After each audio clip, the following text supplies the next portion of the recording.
How?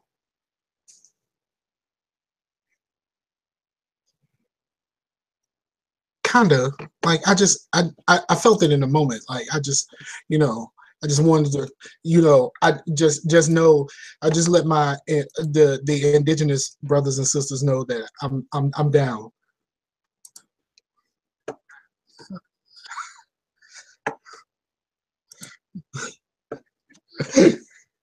You ain't no indigenous. You black.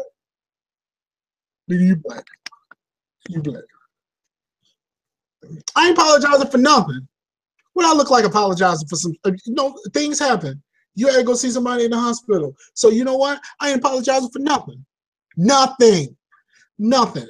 I mean, just why would I apologize for? Why would I apologize for something happening? And then the only thing that really happened is I denied y'all this awesomeness for a week.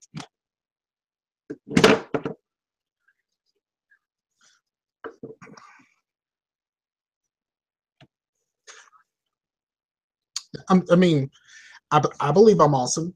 So why wouldn't you believe I'm awesome? If you're checking this out, then you should probably believe the same.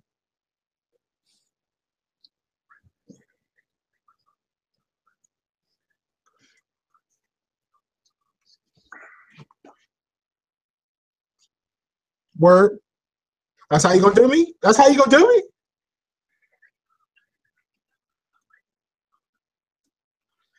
He said, Keith just said he can't hear you. I hear you just fine.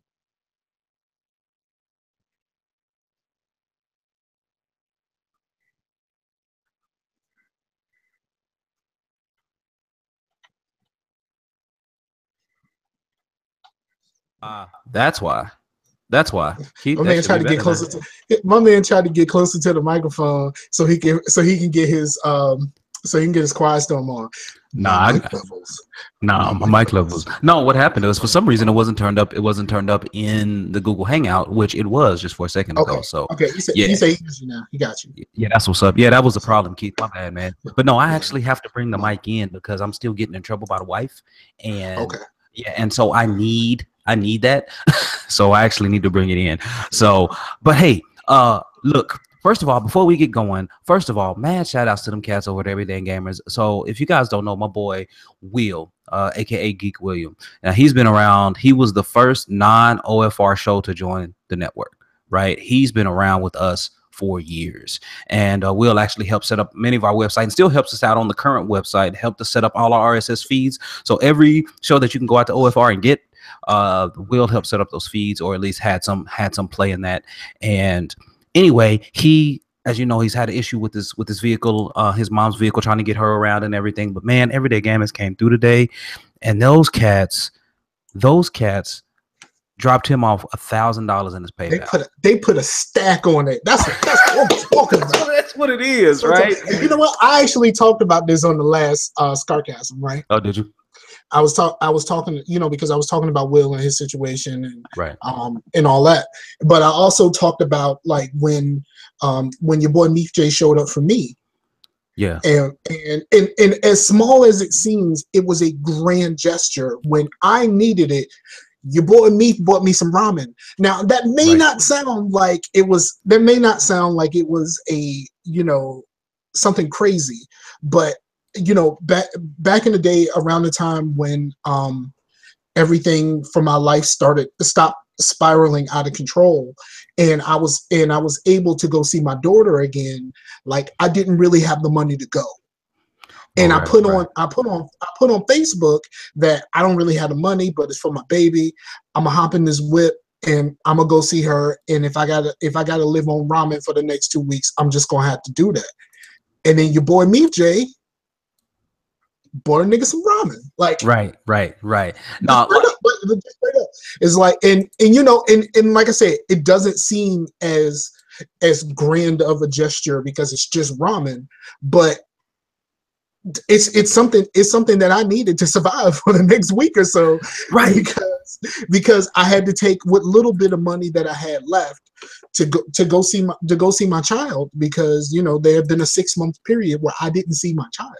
And I could barely talk to her, especially without supervision during that time. So it was I mean, it was like the most awesome thing ever. Like it really, and that's part of the reason why every time he ordered some cookies from me, I stuffed that thing as much as I could, because you know. And you know, I said it was for the kids or whatever, but really it was just a thank you. Like I will, you know, if there's anything that I could do now financially, can't really do a whole lot. But if there's anything I could do when it comes to anything that I can do, then I will go as above and beyond as I can for people like me and the homies in the community that actually, you know, do what they can to step up for us. So yeah, so that happened. So yeah, I talked about it on the last show too. Right. What's up, fellas? What's up, Slasher? Yeah, you know, man, like in this community, what's really, really great. Come on, Slasher, don't come in here talking about no mess. No, what's really cool, man, is that when Meef and his family were going through stuff, man, like to me that really showed a lot of people were pulling together. But you know, things like this, you know, we've kind of pulled together and helped folks before, and you know, man, it's really, really good when you can see that side of people. And you know, it really doesn't matter, you know, where you grew up. It doesn't matter what you believe. For us, people are people. And it's all a community, and that's the community that I loved, and that's the community that I wanted to be a part of, and which is why I pretty much segmented myself from most of the community at this point. Most of the gaming community at this point, I just kind of separate myself from that. I'm just like, nah, we good.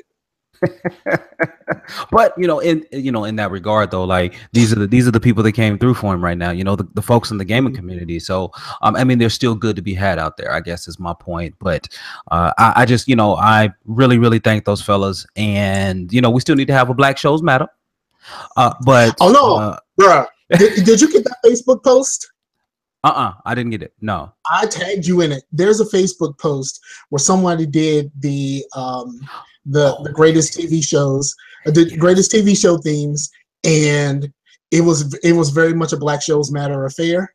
Yes. And because I was picking out and they was clowning. They was like, I think it's hilarious that you still care about this. And I'm supposed to care about this. Yeah, Meef was like, you still on that, bro? That's what Meef was like, you still on that, bro? But no, it's all good, man. So but no, thank you guys so much. And you know, like I said, you know, Will is part of OFR, and you guys are part of our extended family. But look, man, you guys didn't have to do that, but that is very much appreciated for sure. So I just want to throw that out there. Now, from something really, really good to something that's kind of like I subtitled this episode "Cause and Effect" instead of "Cause and Effect," but it's like, come on, cuz. Like, so you know how we've had so when I bring this up, this is gonna revolve around a political topic, but it's not gonna be talking about really political things. It's just gonna talk about how the partisanship is set up. So I want everyone to know that up front, because I don't want people tuning it out right now. So with that said. So this guy named Ken Cuccinelli, he was on NPR. I was listening to him on 1A, and he was talking about how this guy is funding opponents to Republicans. So he's funding other Republican opponents to vote out the Republicans who voted against the horrible healthcare bill. And look at him. Look at Mike. So my man was like, y'all ain't gonna stop my money. I'll put some money on it, so I'm gonna make my money on the back end. Right. Like he must be in a position to, you know, if those tax breaks that were supposed to come to those rich folks must have affected him greatly. So hey, bruh, do what you do. Like do what you do. Like, it's one of those things where I could be mad, but why? It's not like I really have that much control over what happens in politics. Like, at the end of the day, I only got one vote. But I see you, nigga. Like, like no. I see you. I see. I mean, but And Slasher say, yeah, they sure like to waste money. Absolutely, yeah, they do, bro. Yeah, and I think we can fix all of this stuff easily. Like all of this stuff when it comes to members of Congress and all of that kind of stuff, we can fix all of this stuff easily, in a few simple steps. But the first step is very much the most important, which is term limits. You got to turn these people over. Yeah, term limits have to be. They have to. You have, like Oklahoma, we've done it for a long time, so it's something that we've done here. And it's something that needs to be implemented everywhere. So yeah, turn them over. Well, all these ideas came from a gentleman. I listened to one of Rashani's podcasts. He calls 20 Minutes, and there was a gentleman there who was a Tea Partier, and he said, they were talking about politics and stuff like that, and he was like, and so Rashani asked him, like, how would you fix it? And he was like, first thing you need to do is term limits. Then he said, probably one of the most important things ever. And there goes my lower third. All right, forget it. Yeah, lower thirds. Mine always cap out in 3 minutes. Okay, so fear change. Yeah, they do. You're right, Slash. But one of the most important things that that we can do to politicians that'll help us all out is, he said, the most important thing ever. He said, take the politicians that are in Congress and the Senate and stuff like that, base their salaries on the median income of the people in their districts. So if they want to make money, they have to make the lives of the people in their districts better. But now here's the thing. I understand that, but I mean, and we know that they do get paid. They said you got to get a lot of this lobbying stuff out of there. But that is a, if they want to get paid, real, if they want to get paid straight up, from the government or whatever like that, then it helps everybody else. It helps them. If they in it for the money, then it helps them get more money. But it also helps the people in their districts, because if they do something to help the lives of the people in their districts, it gets them more money and it helps the lives of the people in their districts. But here's my thing. So I have two things like that. Number one, the first thing that I have a problem with is incentivization. Right, like if you're making that people's motivation to actually do the right thing, then it's problematic. We all got incentives in our jobs. Right. But number two, and not having the incentives is the reason why they take all the money from all of these other places. Right. All right, Slasher. I know your phone about to die, man, but hey, we appreciate you tuning in, brother. We appreciate it. Just go get that thing charged. But number two, the second point, the reason why it's problematic is because if you implement term limits, because it takes a while for change. If you implement term limits and you do pass some legislation that does actually help the overall, because it takes a while for wealth income to actually change. And it really takes about a generation. So they won't even be in there to realize it. So then it will kind of buff down. It will kind of, desaturate the incentive itself, like the motivation. So for me, so what are the current terms? Last time I checked, it was 2 and 6, right? What do you mean? Oh, for Senate and reps. I thought it was 2 and 10. I mean, 2 and 6. It could be. I don't know. I'm not familiar with. I could be wrong. But I mean, if you set the term limits to 2 for the Senate and 5 for the Congress people.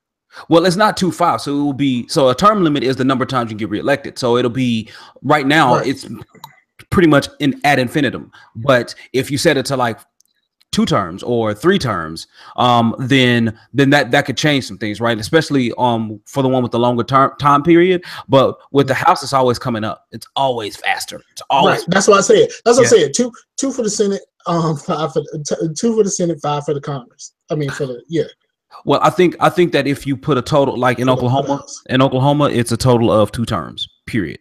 Done.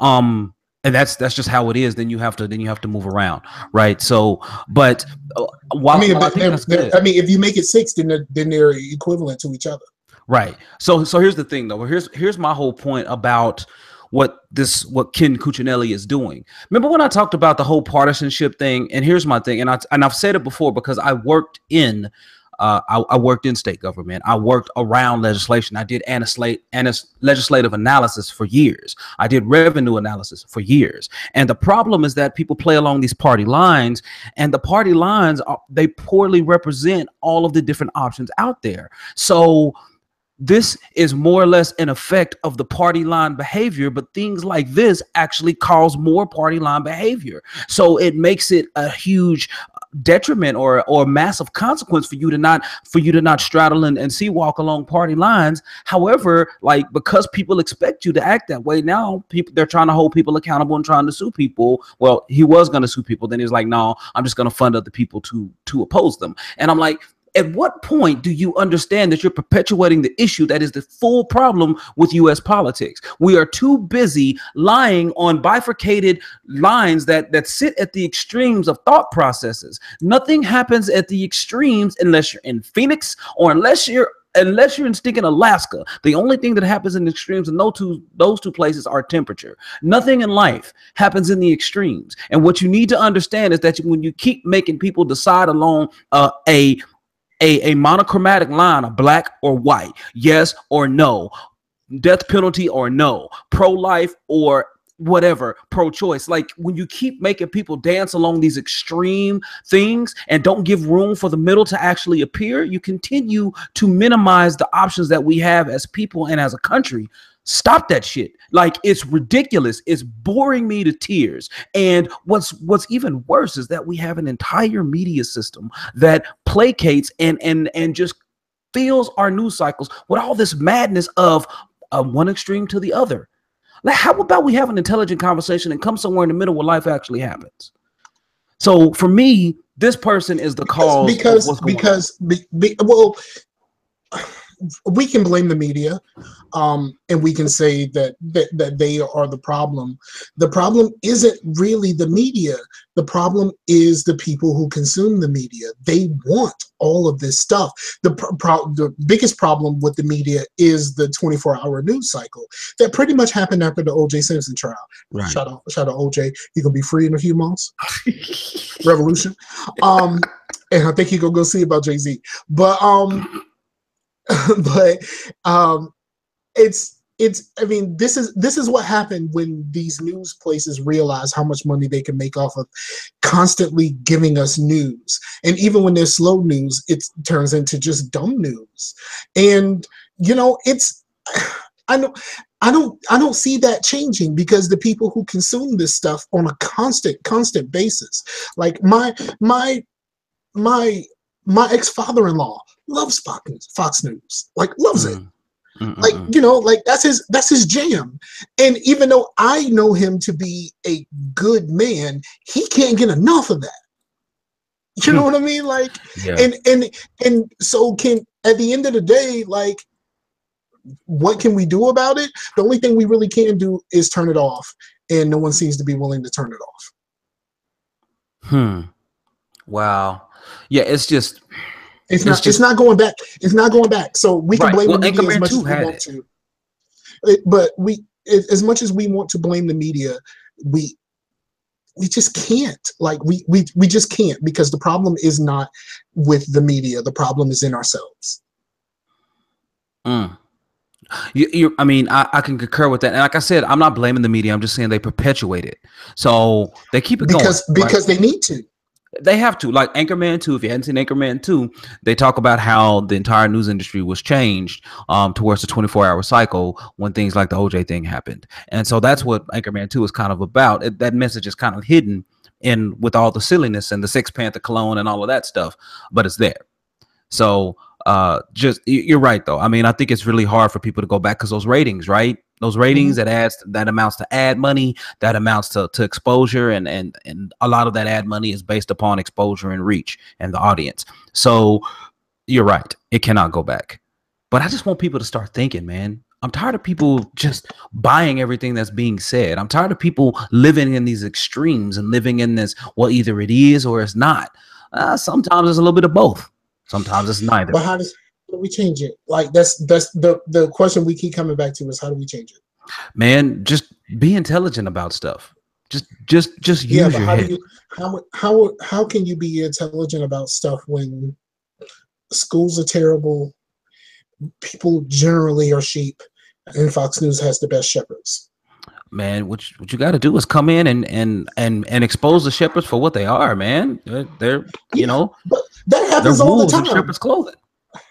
That happens all the time. But the people who are already in, right, ain't gonna do about it. Right. Well, I tell you what, man.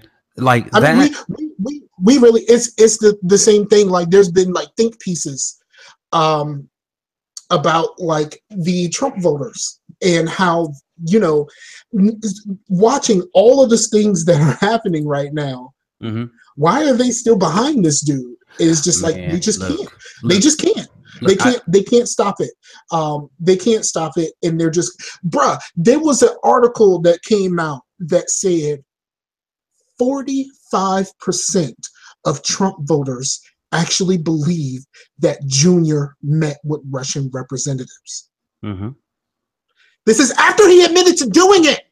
Right. He admitted it. Yeah. But 45% of people was just like, nah, we good.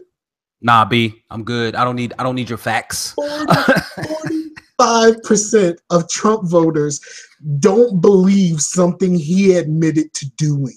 Right, and that's and you know, like I said, that Trump 45. Let me clarify. 45% of Trump voters don't believe something that Junior admitted to do. Right. It's again, man. Like I said, I don't understand, because I was saying this the other day at work. Look, man, it's the any other Negro theory. If you substitute in any other Negro in that position, we call it it one. It one. It would. So, but if you do that's a Firestarter podcast reference that I learned through the Blackout Tips. Oh, okay. So I want to give credit. I want to give credit where credit is due as an It one situation. Word up. Yeah. So again, if you consider that, then the complexion of everything changes. It just immediately does. So, but listen to this, Mike. Listen to this. And I don't know about you, so I'm gonna ask you about it. But I know many folks in my hood that have kind of suffered from this. So listen, we may have talked about this before on the show, but I'm gonna bring this back. Now, I know some people who owe child support. I do.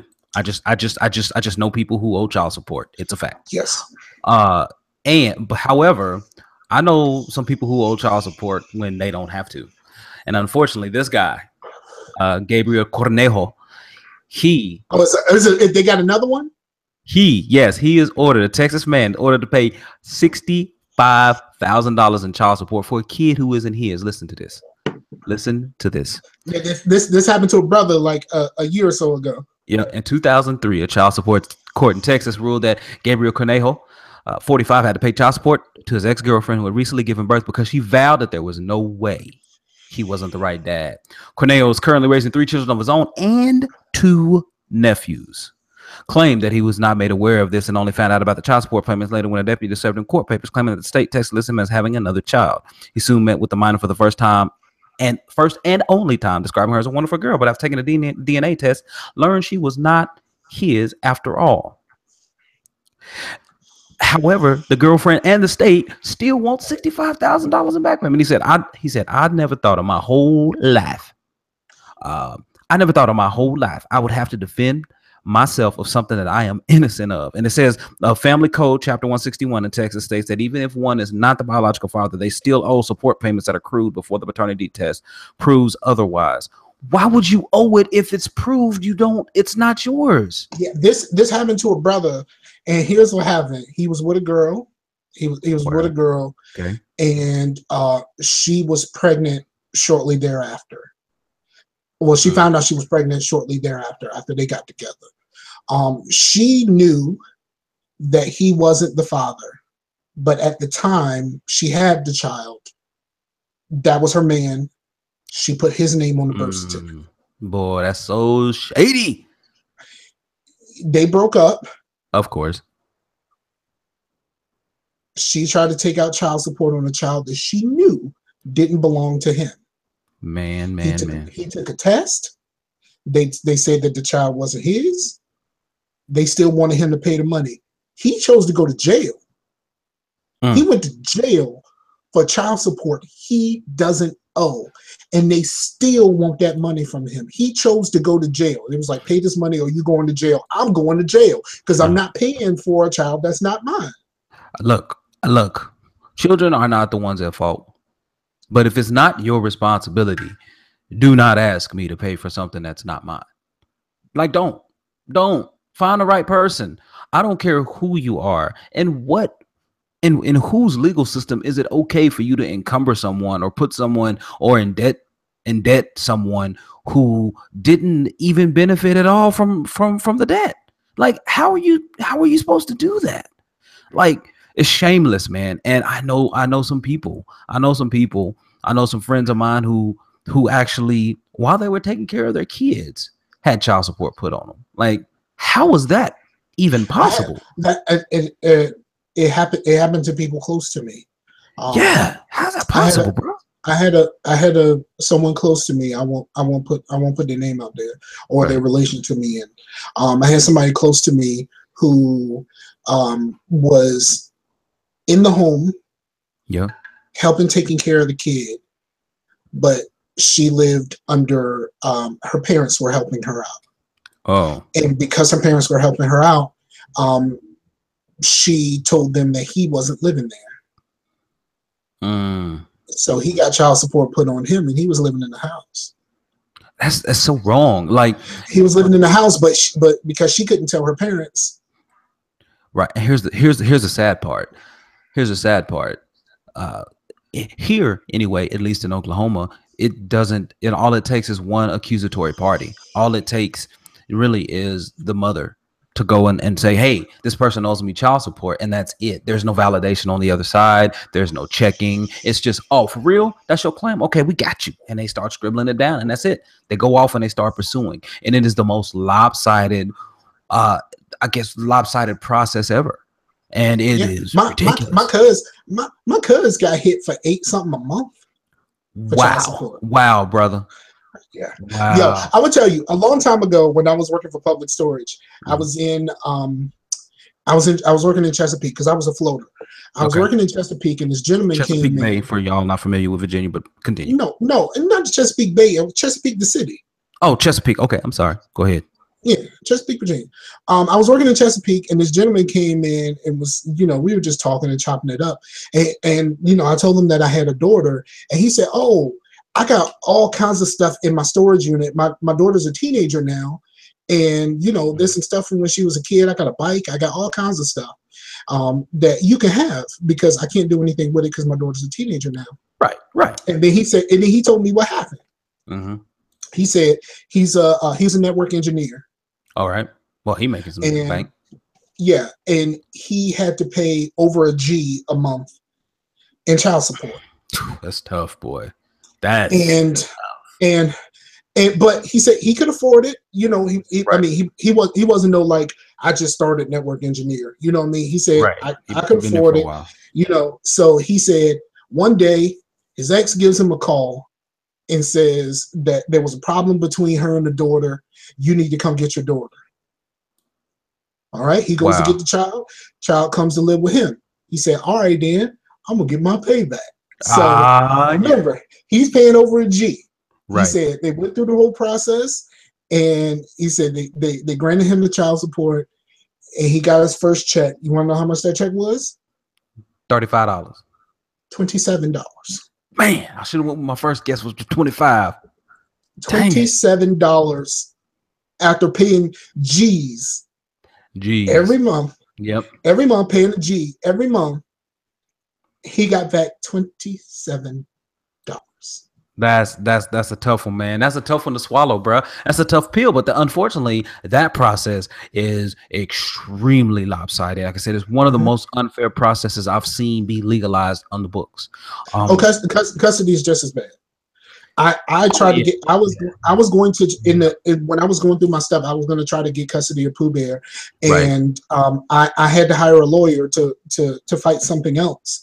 And after that, after I won my appeal, because I hired him for an appeal, and after I won my appeal, he brought me into a room, and he said, Yeah, about the child support. I mean, about your custody. No, we good. He was like, I'm not. He was like, no one. He was like, no one. No one is wants going that. to. Yeah. No one is going to give your black self. And he was like, he was a Jewish lawyer. He said, no one's going to give your black self that child. Period. It's like, just do what you can, settle up with her, because no one's going to give you that child. Right. It's like, even though you may have everything that child can need, but unless you have some, unless there's like some abuse or something like that, you ain't getting that child. So right. I'm not. I had a lawyer straight up say to me, I'm not taking your case so I can lose. Yep, it's hard, bro. It really is. Like I've seen that too. He just straight up refused. He was like, I refuse to take this case just to lose it. Right. Hey, that's a smart lawyer, man. Like, it's a smart lawyer, because yeah, you're right. It is absolutely unfair, and it is really lopsided. You are right. But let's talk about more unfair treatment, Mike. Let's talk about R-Kelley. Let's talk about R-Kelley and why he has lost his entire mind. Now, if you are long familiar, R-Kelley has songs. What is it? Keep It in the Closet. What is it? Trapped in the Closet. Trapped in the Closet. Trapped in the Closet. Trapped in the Closet. And for years, R-Kelley has been accused of and had many accusations and gone to court and settled on certain things of, accusations of child molestation and having sex with underage girls. And now, apparently, he has girls who are over the age staying in his home. But the question is it kind of against their will or not? Is it illegal or not? And it's hard to explain this situation. So, Mike, I know you stay up on it more than I do. You pull it up. I'm gonna see if I can't pull up an article on R-Kelley and all of his goings on. No, basically, they say that he has 3 places in Chicago, in Georgia, and in Florida where he have houses, and there's women that are being there, and they are being, quote unquote, brainwashed, and they are of age, so there really isn't anything that they can do. But basically, they're saying that R-Kelley is mentally and physically abusing them. Even though the one person who sparked all of this stuff, her parents sparked all of this, and she recorded a video where she seemed under duress, but she said everything was fine, and there really isn't anything anyone can do to him. Right. The problem is,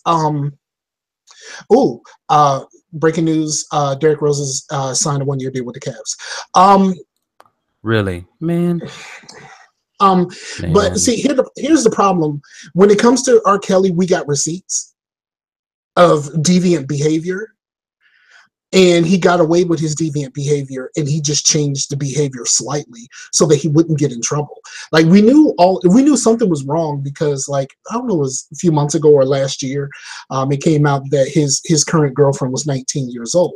But because she was 19, you can't really do anything. You can't really do anything. But we got receipts on R-Kelley being just not a good person.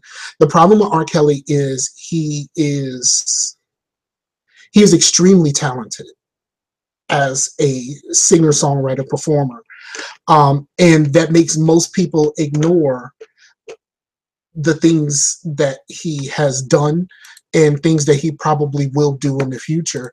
And it calls all of this into question, because, I mean, immediately we question what he's actually doing. Okay, Blue just completely dropped. But yeah, I just saw he dropped. It immediately calls into question, like, how much of this do we believe? Because it's only speculative at this point. As opposed to we don't know what's real and what's not. All we know is that that people that were formerly in his camp have come out and saying that this thing is real, and we have the women themselves, the ones that have spoken out, say that they're fine, everything's okay. But even if we decide which one we're going to believe, if they're of age, they can pretty much do what they want, and we can't really do anything about it. Right, which makes it really tough. But hey, I'm sorry about that, y'all. I don't know what happened. I went to a site. I went to BET to pull this up, and then some type of Boost Mobile ad popped up, and then it just jacked up everything. So it's just weird. All these girls just dote on him, said one of the ladies who came out to BET and said they're completely manipulated and brainwashed. Kim became involved with Kelly roughly 1 year ago after being invited on stage during one of his concerts and then to an after party.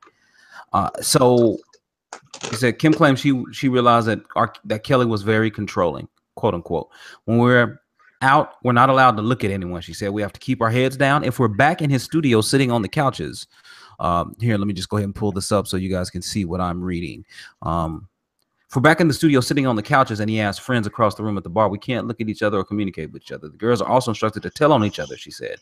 If we're in an Uber and we chat with the driver, we're supposed to tell him this girl did this or that. He's very controlling and manipulative. He likes to be in control.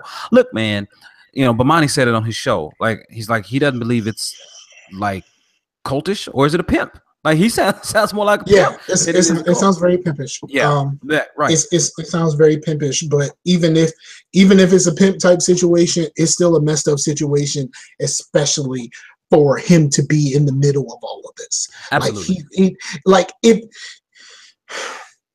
It's kind of like OJ, right? Right. OJ got away with murder. Like, I mean, like, I don't think there's anybody on earth that doesn't think that OJ did what they say he did. Like, I don't think there's anyone on earth who doesn't believe that. Right. But you know, so all he had to do was just go away. You're right. All he had to do was just go away, and he didn't. And then he got caught doing something else, and they brought the hammer to him, but they brought the hammer to him based off of what they felt like he got away with. When, of course, it's easy to get away with something when the lead investigator admits to planting evidence. Like, who can't get out of that? Like, if your lawyer can't get you out of that, then you have a bad lawyer. Yeah. And people say, like, you know, one thing you have to understand is, when it comes to the OJ trial, we weren't celebrating OJ. We were celebrating Johnny Cochran getting over on the LAPD, which at the time was just as corrupt as could be. Yeah. You know, this is how we feel. They were as corrupt as could be, and somebody got over on the LAPD. One of us got over on the LAPD. Right. And proved that it's possible for you to just say to the LAPD, we don't have to take this. Right. And in that moment, that is the reason why that case means so much to a lot of Black people. We don't care about OJ. OJ left us alone a long time ago. He told us he didn't want to be one of us. He said he's not Black, he's OJ. Right. So, and, you know, and he wanted to be something other than one of us. So we don't celebrate him. Right. We celebrate what that win meant to all of us, especially those of us who had to deal with the LAPD. Right. But I think it came out more later that we didn't know OJ wasn't much one of us. Because when I was watching the documentaries and stuff, I didn't know that he had distanced himself like that, but really only came back to the African American community during his trial and during his incarceration. You know, no. Let's be honest. His lawyers came up with the idea of that he needed to be more Black doing all of that. Right. His lawyers came up with that idea, like, in order to do this, we're gonna have to make you Black again. Right. Yeah, you're right. And it worked in many regards. So I just, like, again, like the R-Kelley stuff, the OJ stuff. The R-Kelley stuff is and it's the same type of thing. What got OJ caught up is he got caught up in some other stuff after the fact. And when they could catch him, that they were going to catch him doing something. They were going to find something. Yeah. And when they caught him, they threw the book at him for the thing that he got away with. And this is why R-Kelley should be way more careful. And it seems like he is being careful. Let's be honest. He's dealing with women who are of age and are young and are probably easily controlled, because he knows that if he gets caught with somebody underage again, it's a wrap on everything. Oh yeah, it's done. It's done, son. Like that's you can't pull it. But it's a messed up situation. But the worst part about all of it is you got people out here defending R-Kelley, and there's no defense for this. We got receipts. We know what kind of man. We know what kind of man we dealing with. We got receipts. And we know what kind of man we're dealing with, and we all know that we shouldn't be dealing with him anymore at all, regardless of whether he is a talented musician, which he is extremely talented. He's a very talented producer. Absolutely. No arguments there from me. But I'll say this: if you hadn't listened to Bomani's show where it says "Pimp or Cult" on the Evening Jones, listen to it, because he goes back and he talks about a lot of the lyrics and things that R-Kelley used to talk about in the songs, brings up song titles, and when you think about it and string it all together, it should be no surprise this is happening, because he's kind of sang about it his whole life. Yeah. So here's the thing: the thing that Bomani says. The idea that we know of a bunch of musicians and famous people who are kind of deplorable human beings. Right. But they don't like flaunt this stuff in our face. Like we know James Brown whoop a lot of ass. He whooped a lot of ass with his women. He whooped a lot of ass. He ain't make no songs about it. Right. And Bo was saying that it's really easy for the other artists. You can separate the artist from the artistic work that they do. Yeah, from the art. You can separate the artist from their art except for in the case of R-Kelley, because his art is based off of the stuff that he's kind of into, and he's kind of into, all of this stuff. I mean, let's be honest. Like he what they said, he actually got married to Aaliyah at 15. Her parents had it annulled. He produced her whole album and called it "Age Ain't Nothing But a Number." Yeah, right. And like all of these things, like when you start adding it up, it's like this guy never hid what he was doing, and it's a shame because you didn't really take much. I mean, this is the same guy. This is the same guy who took a trip to Africa, came back, and liked Africa so much that he ordered a whole bunch of African plants and stuff like that, and turned his studio into basically a safari. This is that guy. Like this is that guy. He basically he liked Africa so much that he turned his whole studio into Africa. It's weird, man. It's wild, but I don't know, man. I'm gonna pray for him. That's all I can do, because I mean the brother needs some help. And no, you know what? I can say that I can pray for him, but I pray for those ladies that if any of this is true, that they can find a way out of this. Right. I don't pray for him, because this is it's gone beyond just being a pattern for him. This is who he is. And I don't think he can change at this point. So I think, but that's why he needs more prayer, though. Like I think he's in.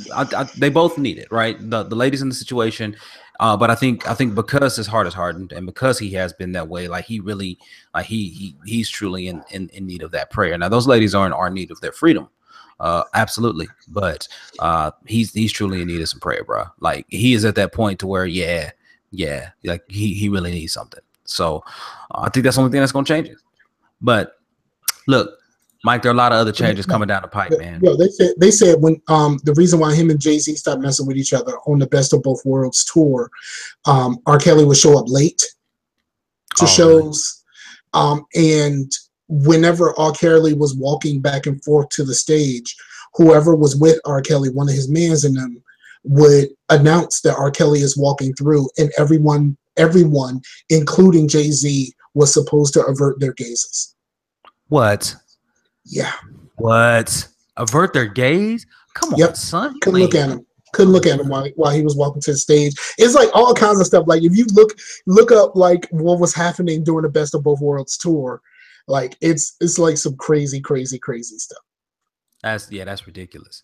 That's ridiculous. But look here, man. Look, I'm going to show this to everyone. Shout outs to TheVerge.com. They did a little wrap up of Comic-Con this year. And man, let me tell you, dog, I am so hyped for the things that were shown at Comic-Con. I'm just gonna go over a few things. You see this Thor: The Dark World trailer. Actually leads into what my lower third was. Oh, back in the Oasis. Yeah. So look, Thor Ragnarok looks great. The Hulk is in there talking like he should be based on where he's coming from, like with the Planet Hulk era.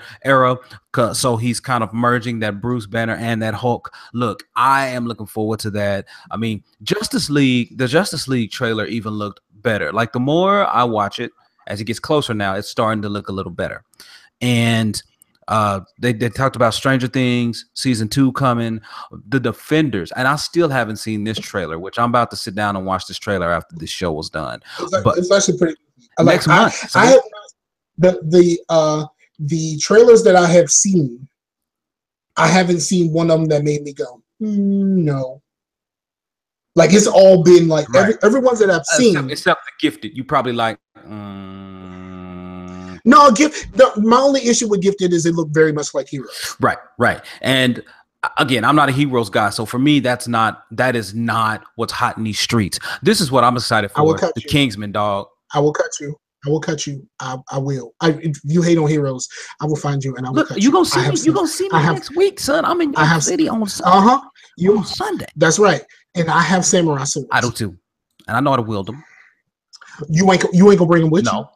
You gotta get on. You gotta get on. If you got a broom in your house, look, I'm dangerous. I'm just telling you. If you got a broom in your house, I will Donatello you. Like I'm just letting you know. It ain't gonna be nowhere near. I'm gonna put that sword right there in the front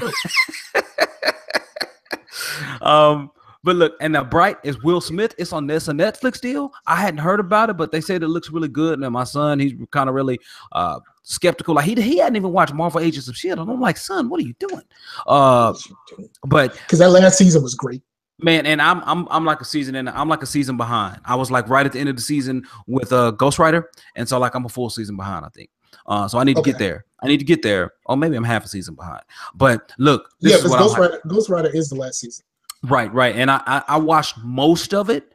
Instead of when the spirit started activating in 2 people instead of just 1. Like I was right about there. So but Marvel's look, man, these Inhumans, look, man, that looked pretty awesome. I was down about that, and I'm hype about that. Also hype about The Gifted. I thought it looked pretty good for me personally. Yeah, and it got Bill Compton and Fred in that joint, son. Oh yeah. And so here's the thing though about Bill Compton from True Blood and Fred from Angel, and she also played in Dollhouse. Okay, word up. Now the thing about the Inhumans, the script looked bad because they're gonna do something in the IMAX. They're gonna show like the first couple of series with first couple of episodes or some type of preliminary thing in the IMAX, so you get a sneak peek, and then it starts a little later on this year.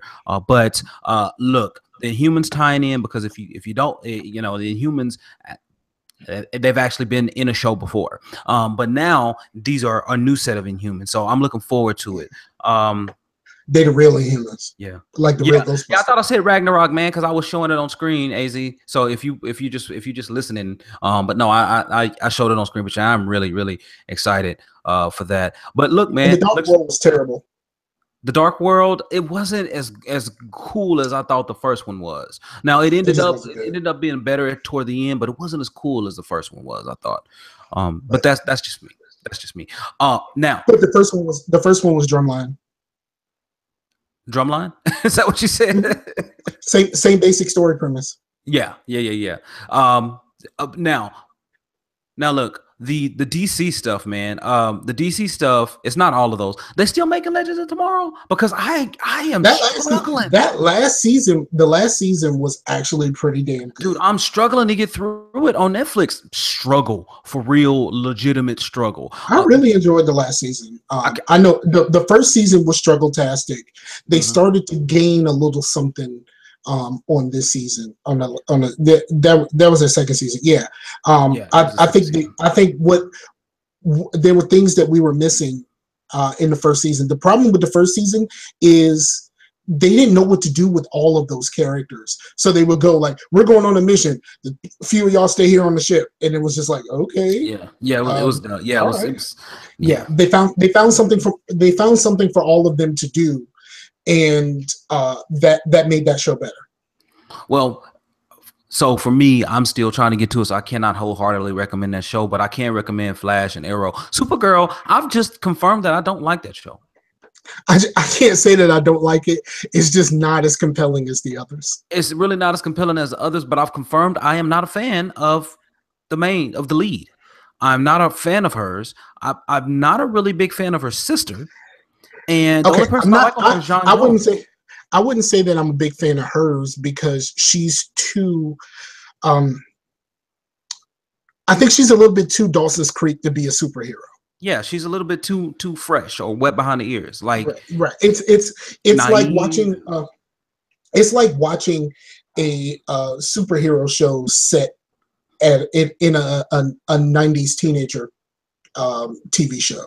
Right. Like, like she acts way younger than her age. She does very immature is the problem. Yeah, that's the problem. Yeah, she's very immature, and she's and it just got worse at the beginning of the last season when they actually brought in a Superman, and you went, "Oh, that's how you're supposed to act." Right, exactly. Oh, that because that guy playing Superman, I actually liked him. I actually like the Superman that can smile. Right, exactly. Right, have a little joke, crack a little joke here and there, and now Gotham. Now look, Gotham is hot. I've never watched that. I never watched a single episode of Gotham. So it's amazing. It's amazing. I'm gonna tell you, Gotham is extreme. It's one of the best acted shows on TV. Period. Despite it being a comic book show. Straight up. And I used to be on Once Upon a Time. I have not watched that show in like three and a half seasons. I watched like the first 2 seasons, 2 maybe 3 seasons, and I just stopped. It wasn't like I just wanted to go do something else. Right. When they started moving into modern day, and then it kind of went back. That's where I got tripped up, and I was like, sorry. That Wicked Witch though, she's still fine. I can tell you that much. Yeah. Now Lucifer. That is my show, dog. If you're not watching Lucifer, you told me about that, and I haven't watched. You gotta. Hey, it is. Look, that show is it on Netflix? I think so. It's extremely well done. Okay. Either way, it's CW, so it's Fox. It's Fox, and check it out, man. It's really well done, and yeah, it's really good, man. It's quite entertaining. And I'm not a Game of Thrones guy. Pacific Rim Uprising. I watched the first season of Game of Thrones. I thought it was good, but I didn't get into it like everybody else did. Right. I don't think I ever will get into it like that. And of course, you got more Walking Dead, and things like that. I'm out of the Walking Dead. I've been out for a while. I've been out since Carl. Before Carl's turnaround, I've been out. And I'm not going back. And people are like, no, you really? Nope. I'm good. I'm fine. Thank you very much. I didn't finish the last season. I was just like, you know what? I think I'm done because I had like 6 or 7 more episodes to watch, and I'm just like, why do I want to do this to myself? Right. Now AZ said Gotham is great, and he can confirm it really is. Gotham is really, really awesome. He typed Gotham. He did. But look, Mike, it's Gotham now. It's 7 o'clock, dog. Do you have anything in your ear, or do you got anything else you want to add? Otherwise, we can get up out of here. Oh no, I got a couple things. All right, got a couple things. Okay. One, you need to watch Glow. Oh, my wife is watching that right now. It is great. I stayed up 2 nights to like 3 something in the morning watching Glow because I just like everyone's been talking this up. And I'm just kind of like, okay. He would love it. He would love it. And then I started watching it, and it's like, oh, okay, because it's not it's not exactly the glow that we've seen in our youth. It's glow. It's a interpretation of glow, and it is great. Like, it is really great. I loved every second of Glow. And the cool thing about the I listened to the afterbuzz. Yeah, there's some new thing. Oh, is there really? Okay, good mind. Yeah, not a lot, but there is some. There is there's some moments in that's great. And I listened to the AfterBuzz show. Okay. AfterBuzz is a network, and all they do is after TV shows. Talking Walking Dead and things and like that. The host, the main host of the AfterBuzz show, is one of the original Glow girls. Okay. And because she knows everybody, on almost every episode, they're bringing in the actual people. Glow girls, and they talk about the show, and then they talk about their experiences and stuff like that. They're bringing in actors from the show, and it's actually really dope. And you know, I enjoyed it quite a bit, and I'm like, man, how long is it gonna be till I can get another season of this? I'm tended to lean more towards the Netflix side of things, where they just drop everything in one shot, because waiting every week for an episode of Power is the worst.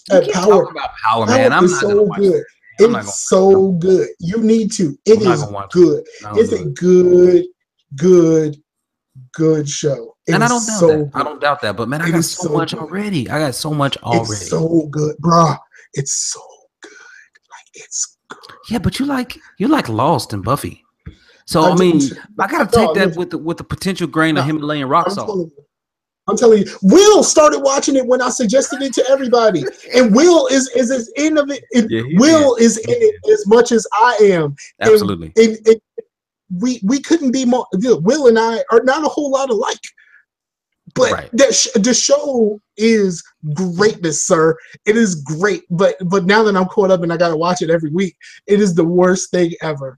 Like, absolute worst thing ever. But it's great. It is great. You should watch that. I'm sorry. You should watch that. And I know you got Hulu, right?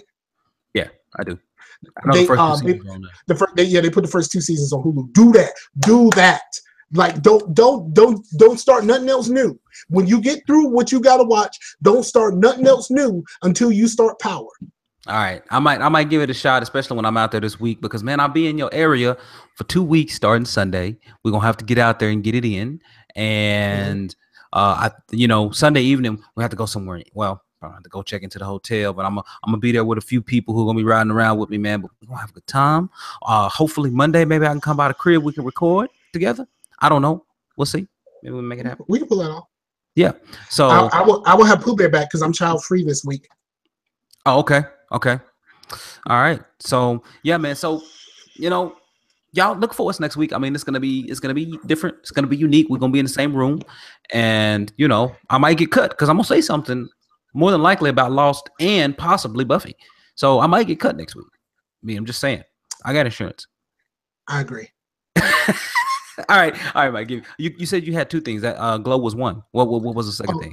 No, Glow was one, and I've been watching this guy play Banished, and I'm like severely disappointed in what I've been watching. Okay, as he said, the problem that I'm having is I'm watching someone play a game that requires you to learn a little bit more about. It's a city builder, but it's much more of a resource manager. So he played the game and didn't feel like he was getting a lot out of the game. He didn't feel like he was getting a lot out of the game in its normal incarnation. Right. But he ignored the resource management part, and then started the Colonial Charter mod, which adds a lot to the game, and then got frustrated because things weren't happening the way that he thought that they would be happening. Well, you didn't learn the base game. Right. You didn't learn the base game. It's like playing Halo play Halo for a few minutes and like, all right, I think I'm good. And then when Halo 2 comes out, you go, okay, I'm gonna jump in this, and then get mad that that Halo 2 is not working the way that you felt like Halo should work. And you're saying, I don't understand why this isn't working the way that I want it to work. It's because you didn't learn anything from the first time you played, because you basically got out of it as soon as you could. So how quickly did you unsubscribe to this person's channel?